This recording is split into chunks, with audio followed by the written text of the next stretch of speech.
Hey guys, Richard Heine here. How's it going?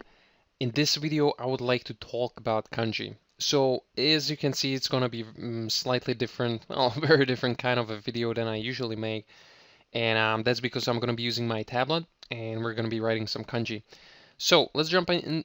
Let's jump into it. We're gonna be focusing on like some things you should be kind of mindful of when you're studying kanji. So let's start with something fairly simple and obvious. So let's compare these two characters. That's one character and second character. So this one means cow, and this one means noon. And yeah, these are two different characters, and that's all because of this little line over here. Um, for me, when I started out, this was pretty hard to grasp. Not that like when I looked at them, two characters next to each other, I saw the difference. It was obvious, right? But the problem is when you're actually writing the characters, then you're accidentally. It's very easy to mistake one for the other, and so you want to watch out for this. What's the best way? What's the best way to practice this so that you know what you're doing? Um, I would recommend Anki. It's free flashcard software. You can just Google it and download it. It's for, Android, iPhone, Windows, Linux, pretty much any platform I can think of. And then you just create flashcards, each for each character, and then just practice them until you just remember it perfectly. That's a pretty surefire way to go about it. Then you have similar characters. Um, Let me write it a little bit smaller. Uh, this and this. So this little thing over here, yes, two different characters. So I want you to think about it. For some people, this is really hard concept to grasp. And the way I think about it and why it makes sense to me is if you compare this, right? Compare the words deer and bear. Do you see they're almost exactly the same thing? It's just this becomes this, and it's completely different meaning. So I realize that a lot of people are not thinking about it when it comes to English or most other Western languages, but this is practically the same difference as in Japanese these are, or these two. So it's just something to keep in mind. Next, I would like to talk about radicals. So what are radicals? Radicals are this thing and this thing and this thing. It's basically like Lego. It's the individual building blocks that you put together and then boom, you have kanji. Uh, actually, actually, this character, for instance, means sun, and it's a character by itself. This means sun, but also you can find it in a character like this, and it means time, right? So this is radical. So some characters, some building blocks by themselves are the characters. Okay, next I would like to show you a little bit more about the radicals. So if we do compare these characters, this means time. This means to wait.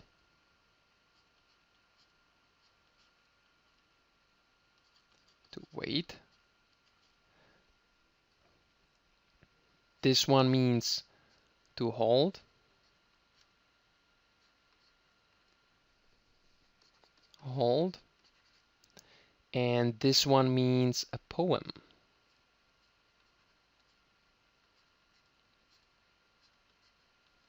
So as you can see, the right side is always the same, right? And the left side changes. So when you first start, you learn maybe this character, and you're like, okay, no problem. And then you learn this character. Okay, it's pretty similar to the one I know. There's a slight difference on the left. That's pretty easy. But then you get to 4, you know, 3, 4, and suddenly you realize when you're writing the character, damn, which one is it? Oh, by the way, this is poem. There we go. So this is a typical problem. And the way you want to go about it is this is the time you want to learn the radicals, the individual things, what the part of the character means. So there's about, I think there's 214, I'm not sure about the exact number, but it's over 200 radicals, okay? Radicals.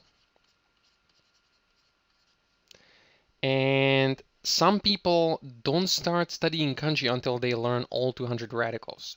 To me, that's a waste of time. I'm not saying it's wrong to study like that, but to me, it's a waste of time. I want fast results. I want to be able to write characters today, not like half a year from now, you know? So, so rather than learning all 200 first and then learning the actual characters, so how I go about it is when I'm learning the character, and so I learn one character, no problem. I don't really care about the radicals at that point, but then I learn another one that's very similar, and the difference is just one radical. That's the time when I get confused, and sometimes uh, I I make a mistake, right? So the way to remedy that, the way to fix that is that's the time you want to learn what the individual radicals mean.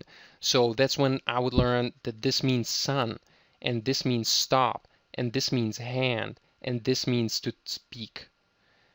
And then when you compare and you think about it, time, sun, sun, changes over the horizon, and then sunset, kind of makes sense that sun would be related to time, right? And then you have to stop.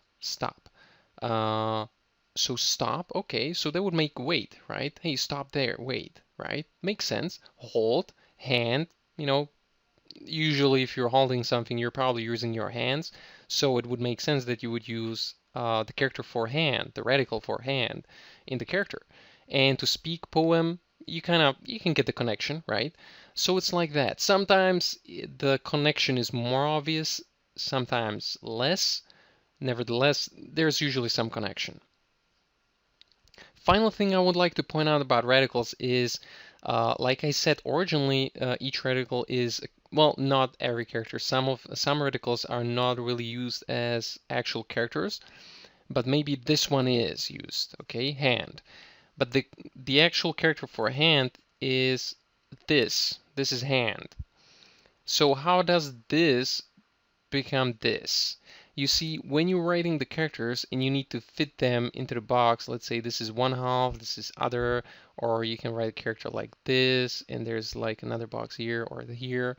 And by this box, I mean like this part, right? This part. And when I mean this part of the character, and etc. So what I'm trying to say here is when you're writing like this, okay, it means it's very tall and very narrow. So this character would, which is a very wide character, would have problems fitting into this box, right? It would have problems fitting in here, right? You need tall, narrow character. That's why it would change its form into this. Similar to this, there's a radical that's like this, okay? And then you have something over here. This is actually this character, which means person. And but again, it might have problems fitting it in. That's why they changed the writing into like more like a kind of a T thing. So same thing for hand, and there's multiple other characters like that. So what I'm just trying to say, it doesn't happen always. Always, like sun is this character, and the radical is pretty much the same thing. So it's getting a little bit chaotic here. Let me delete this. So all I'm trying to say here is not always do the characters look like the radicals. So just something to keep in mind when you're studying. That's all. Now what I want to talk about is how you actually write the characters. There's a little thing you have to watch out for, especially if you're studying from the internet. So if we have character like this, which means to send, okuru. Notice this line. So it goes like this, okay? But if you were to type the character, give me a second. Okay, I've typed up the same character, okuru, twice using two different fonts. So as you can see, this one does the line like this, while this one does the line like that. You have to watch out for this because this is practically incorrect, and this is the way it's written. So why am I mentioning this? Is because a lot of online resources are using these kinds of fonts that don't really respect how the lines, how the strokes are actually done. This font is called Sim Sun. So when you're using maybe Anki, okay, and you're creating the flashcards, this is the default font. A font like this is default when you're writing Japanese on your computer. I recommend using this font because for learning purposes, this one is much better. When you're just typing to a friend and you already know Japanese, this one is just as good, right? It doesn't matter because you know about the difference. But when you're starting to study the characters, you have to be aware of this difference. So when you're creating the flashcards, I recommend using Simsun. It's actually, I think, Chinese font, but it's the best one I found. It's the most accurate when it comes to writing the characters. If you find a better one, hey, please go ahead. There's a comment section below. Just shoot me a message over there. I'd I'd be very interested to learn about more and better fonts. So when you take a character like this means lonely, by the way. And you should slightly recognize this. This is basically what I was talking about just now. And this radical is the same as this one actually. And the actual character is this. It means tree. Okay. Now, as you can see, this line is normally like that. Okay, this line, right? It's like this. It's not like that, like I'm showing over here. So why? You see, when you're squeezing in the characters together into the box, sometimes you need to, if you were to do, let me just give you an example. If you were to write them fully, what would happen is you do this, and then this would be overlapping now, right? That's just, you just don't do that. Okay, so to remedy that, to fix that, you will turn this line into this little thing, right? So you kind of invert it. So instead of this, it's this, and you're pretty much done. And that's it. So just very small thing to watch out for. I mean, like for the longest, I was doing it like that, right? I was just making it a little bit shorter and this a little bit longer, but it's not exactly, it's not really correct, right? So, uh, try to learn it properly the first way around because it will save you trouble in the long run. And it's really what's it about, what's this video is about. So that's everything I wanted to cover in this video. Thanks for watching. I hope you find it useful and hopefully it will save you some headaches in the future.